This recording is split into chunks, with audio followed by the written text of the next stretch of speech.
What's up, guys? Welcome back to the channel. We finally have some football. College football is kicking off today, and we are going to get into your first football free pick in college. I'm super excited, fellas. We've been looking forward to this day for forever. College football will be back in full swing starting today, and NFL will be back on September 4th. If you guys are looking for an excuse to join in with us during football season, now is the time to do so. We absolutely dominate football season, making a total combined 235 units in football last year between NFL and college football alone. Looking to do something similar this year. So if you want to get in, we have a discount code available, which is college33 for 33% off any package. And that is good for the first 25 people. I think we have 10 spots left now. So if you want to utilize that, I highly recommend doing so. And that promo code will definitely sell out. So the sooner you use it, the better. We are going to get into our first college football free pick, and we are coming off a free pick winner in no sweat fashion once again yesterday with the Padres team total over 3.5.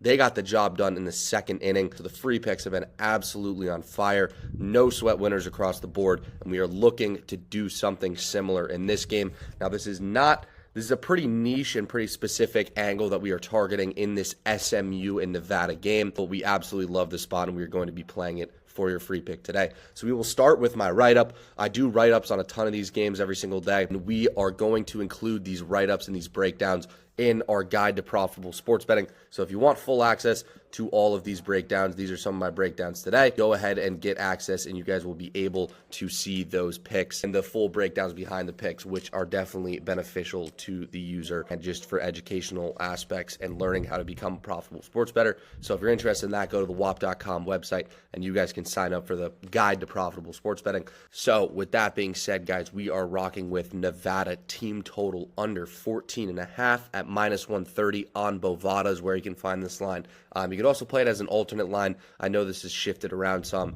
We did send this out last night at like 1 a.m.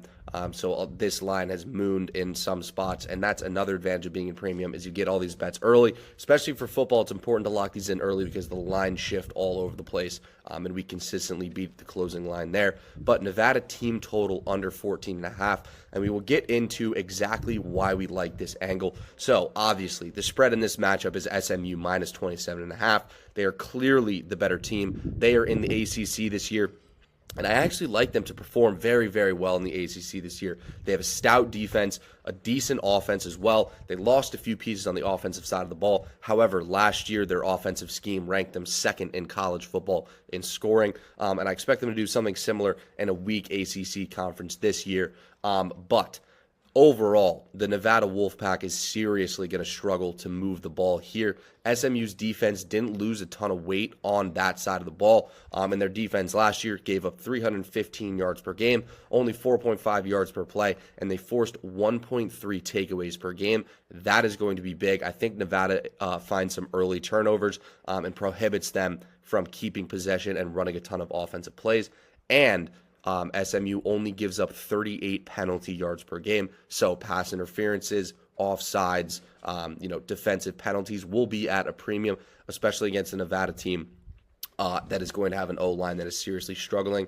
I don't believe SMU will run into a ton of penalties that will shift the momentum to Nevada's side and allow Nevada to put together solid drives.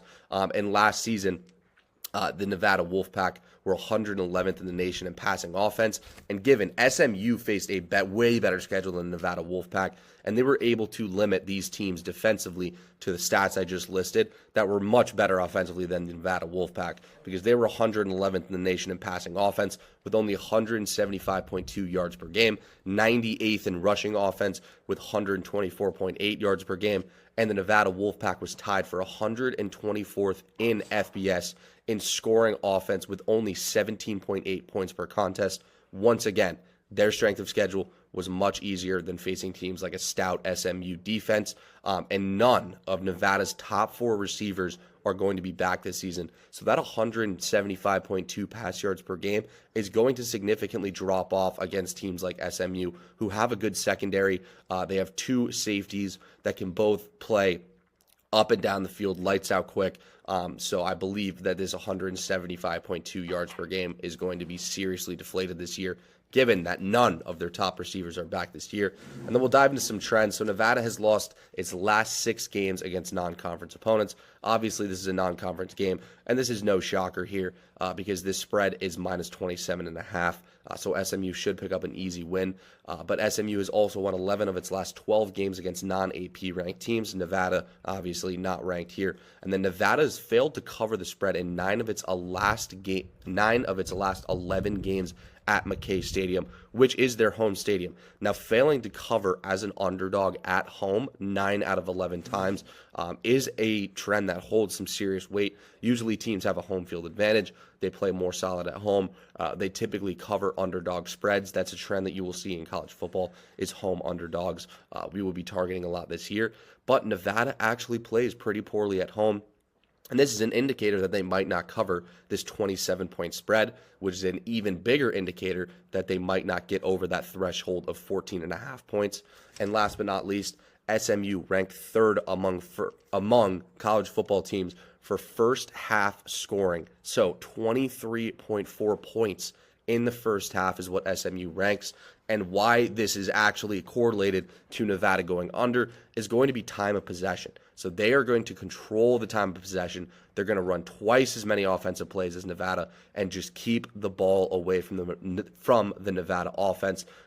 Having the number 1 points per game in the first half is a really big indicator of this. And we are looking to target that specific angle. Now we'll go into the actual matchups here. So when you look at key defensive stats, as we talked about, SMU is going to be stout.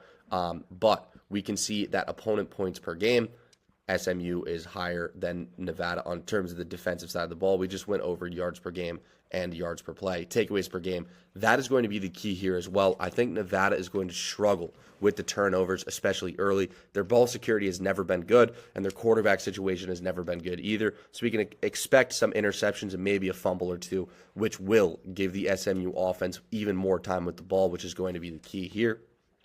And then we'll break down Nevada's depth a little bit here. So their wide receivers, we just talked about them losing wide receivers. So their ex-wide receivers, Jaden Smith or Marshawn Brown, who is from Tarleton State. He had 48 receptions for 822 yards and 10 touchdowns. Now, Nevada, this is where they're weakest, and Tarleton State is not known for producing good wide receivers. They had one of the easiest schedules in the FCS last year, and now they're moving up to the FBS, and he gets a start. Oh, sorry, there's a bug that just flew into my ear.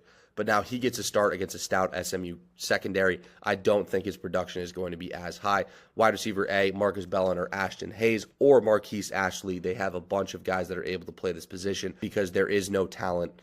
There is no huge talent shift here. All 3 of those guys played at schools that were weaker than Nevada last year. Cortez Braham, same thing. West Virginia, who didn't play much. He is a deep threat, but he also is injury prone. So the lack of experience and the lack of facing teams with a stout defense like SMU is going to be evident here in the past game. And then we'll move over here to some stats and some ratings. So we'll go to the SMU Methodist Mustang stats. And I want to take a look actually at their offensive stats. So their offensive stats, 36.4, which was 10th in the FBS, 18 in yards per game, 18th in yards per play, 37th in yards per, 18th in points per play and 37th in yards per play. Now, their 4th down and 3rd down conversions are 42 and 29, and their red zone scoring is 11. Now, these are going to be important for extending drives, especially the 3rd down and 4th down conversions. If they are able to extend drives, they will keep the ball in their possession longer, once again, limiting Nevada from scoring. And last but not least, we'll take a look at some odds here. Now, spreads are often a big indicator of how these games go. We could see a pure SMU domination. That is what we like to see. Spread opened on DraftKings at minus 24.5 and has since moved up to 27. Now, Circa is a market-making book. They opened the line at minus 27, and now it has moved to minus 27.5. Market-making books are typically the sharpest books out there, so that is something that we like to see. I lean SMU to cover this spread, but even more so, I like Nevada's team total under. With this spread creeping up, Nevada's team total, or the likelihood they go over, will also be going down. So, your first free pick winner in college football that we're going to be rolling them out all year long is going to be the Nevada Wolfpack team total under 14.5. Best of luck as always, fellas, and we will have a killer college football year. Looking forward to it. Peace.